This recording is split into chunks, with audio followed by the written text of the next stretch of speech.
Greetings from the Walnut Corner of Indiana. I am Archie Lentz, and I understand it's been 4 years since I've done a podcast or video. This book is the product of 13 years of research and writing practically every day.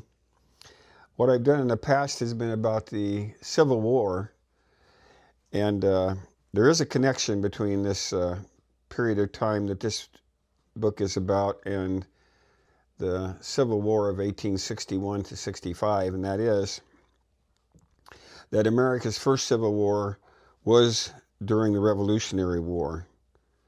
Most people experienced the Revolutionary War as a civil war. When the armies passed through an area, it would be a Revolutionary War, and on a grander scale, a world war between France and England, of which we were a part. But for the typical American, this was a civil war, and those are the most vicious kind.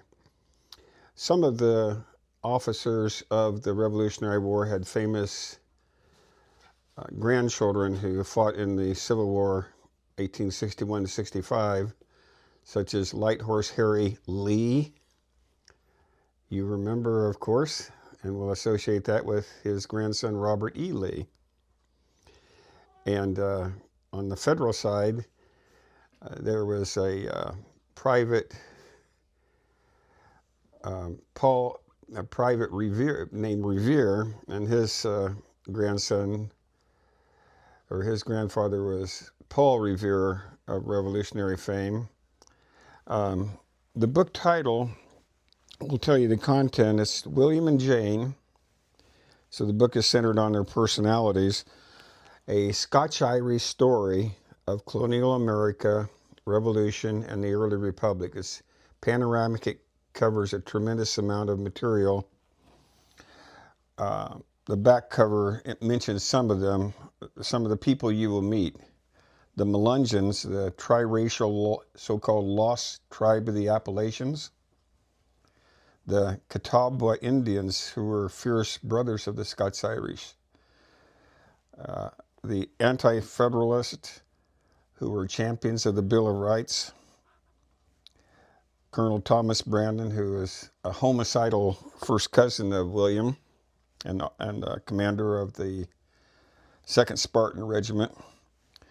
Daniel Morgan, who choreographed America's perfect battle at Cowpens.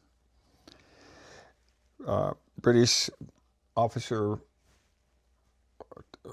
Tarleton, who was famous for not taking prisoners. The Hessian fly, which ravaged American crops after the men who fought the Hessians here that came in their bedrolls from Germany and ravaged American crops well after the Revolution. And Elizabeth Brandon, who served breakfast to President Washington and his entourage as they traveled through in North Carolina in 1791, the same year that this image is taken from. We have here Mary, who's aged 4, Jane, who was 31 in 1791 during the first American census canvass, William, who was in his 40s, 45 I believe at this time. He was the veteran of the Revolutionary War, a Whig militia rifleman. There's 2-year-old William Dodds, his son. It looks like a girl because he's wearing a gown. Infants wore gowns in those days of both genders. And he was not yet breeched, which meant he wasn't old enough to wear pants. And then his older brother, John, aged 5, named after William's brother, who was killed by Cherokee Indians during the Second Cherokee War. And in the course of writing this book, I learned about the Second Cherokee War, which is probably the most vicious war that this country's ever been involved in.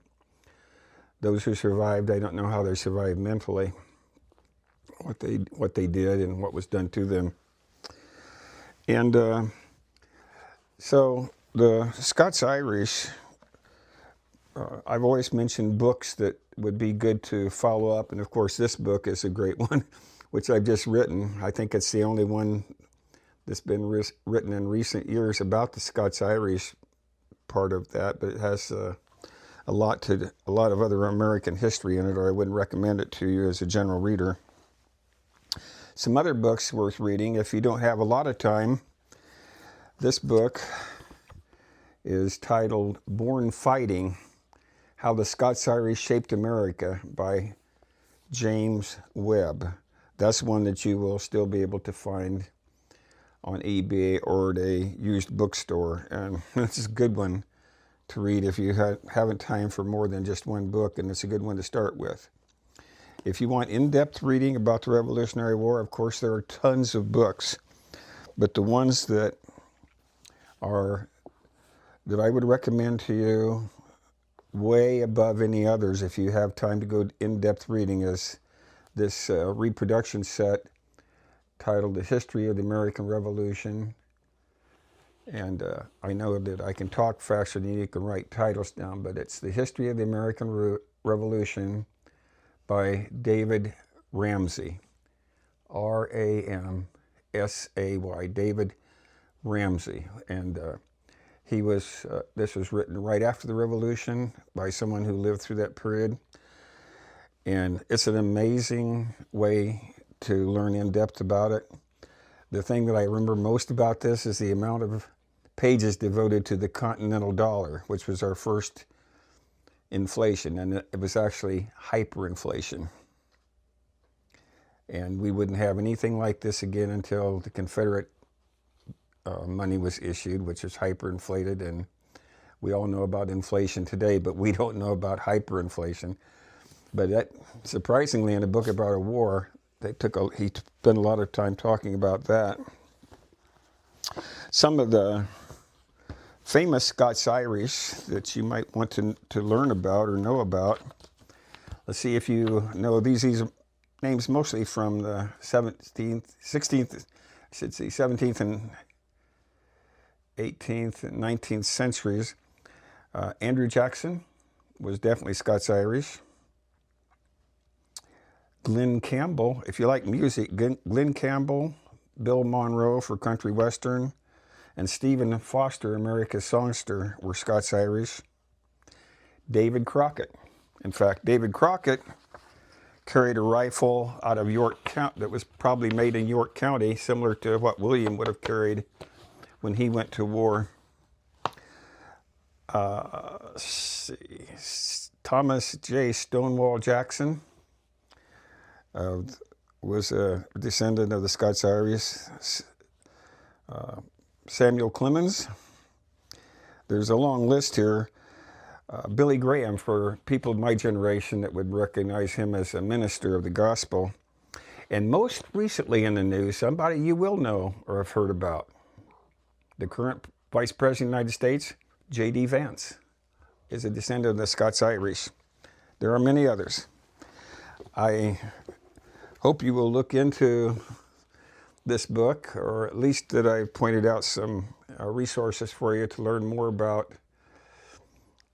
this type of history. The thought I'd like to leave you with is that the true history of our country is in the story of its families. You won't find them on these bookshelves everywhere. So this is one such book, and your ancestors were there too. Go find out where they were and what they were doing. I guarantee you, even if you hit a stone wall, you will be able to find out if you persist. It's there. So have a good rest of the day. See you around the corner.